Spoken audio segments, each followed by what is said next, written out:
Kita tahu bahwa vaksin selama ini adalah yang kita sebut vaksin konvensional.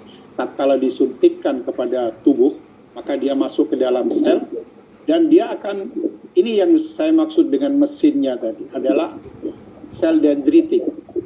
Jadi bahan biologi yang disuntikkan dia akan memicu atau mentarget dari sel dendritik, kemudian menghasilkan respon imun. Jadi mesinnya adalah sel dendritik. Nah, sementara kalau vaksin Nusantara atau vaksin sel dendritik, itu sel dendritiknya dikeluarkan dari dalam tubuh, diambil darah, kemudian dipisahkan sel dendritiknya, kemudian dipapar dengan bagian dari virus. Jadi apa saja ini?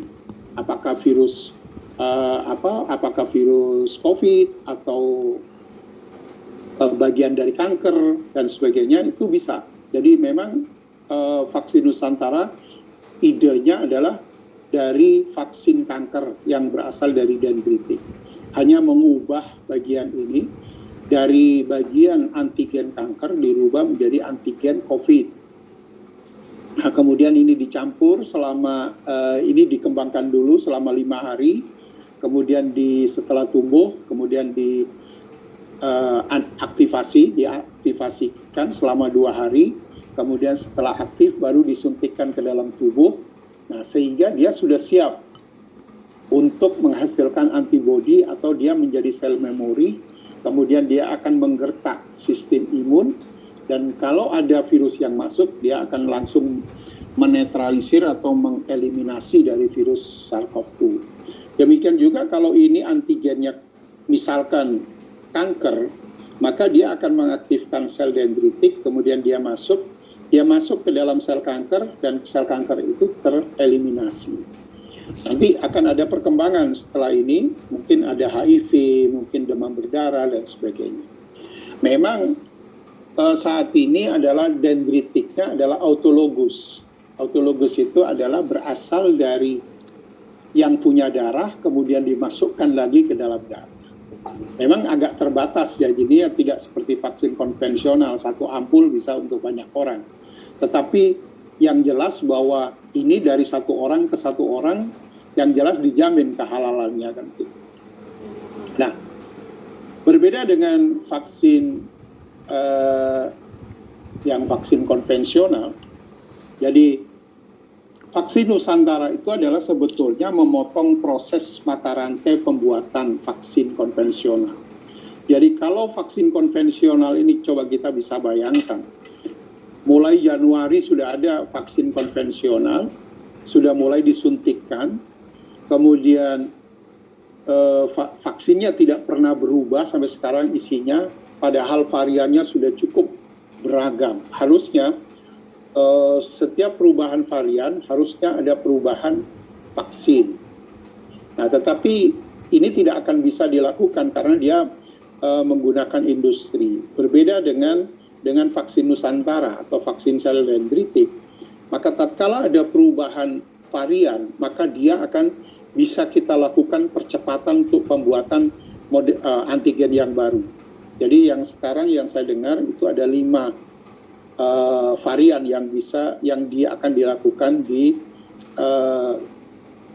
vaksin Nusantara, yaitu alfa, beta, kemudian gamma, delta, dan lambda. Jadi kelima varian itu diharapkan bahwa nanti bisa mengantisipasi terutama yang lambda yang belum masuk ke Indonesia. Nah, jadi keunggulan vaksin Nusantara ini adalah satu, lebih cepat menimbulkan antibodi dan sel memori.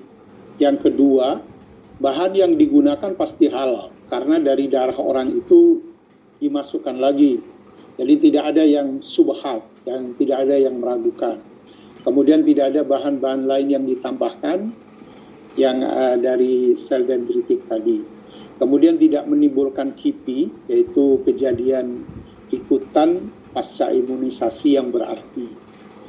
Jadi bisa diberikan kepada anak, jadi anak yang sekitar 12, yang penting anak itu mau dan bisa diambil darahnya sekitar 14 cc, 14 mili.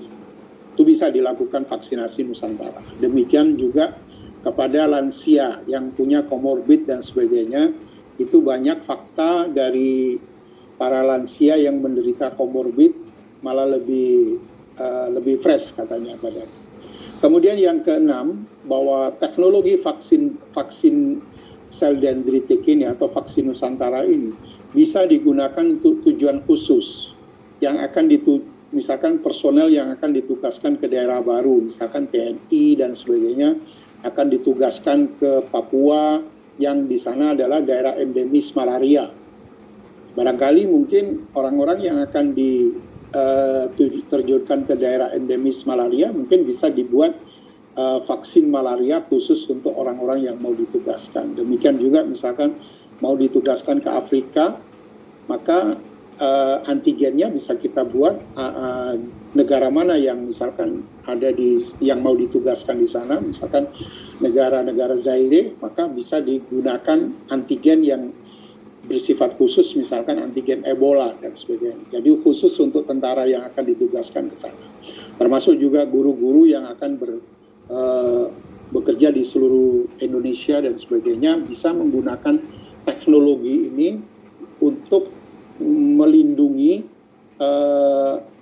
para personil yang akan ditugaskan di daerah baru. Jangan sampai bahwa personil itu misalkan tentara bukan karena perang tetapi karena menghadapi penyakit menjadi masalah.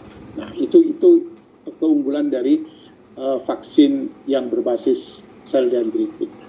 Nah, kemudian yang terakhir, bahwa vaksin apapun sebetulnya yang penting adalah dia bisa membuat percepatan terbentuknya antibodi dan bisa protektif.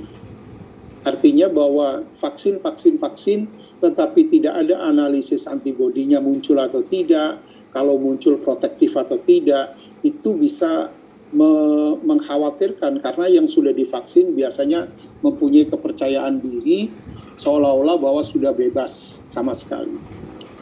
Nah, jadi sering kita mensitir sekarang, vaksin bukan segala-galanya, kemudian plasma konvalesen juga bukan segala-galanya, antiviral bukan juga segala-galanya, tetapi harus dibarengi dengan prokes 5M minimal.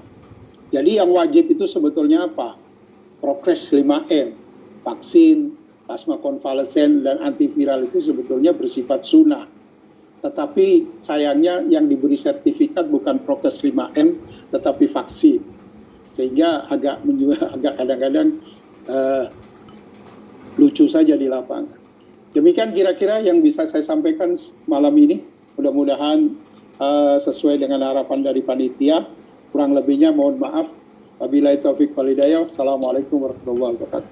Waalaikumsalam warahmatullahi wabarakatuh.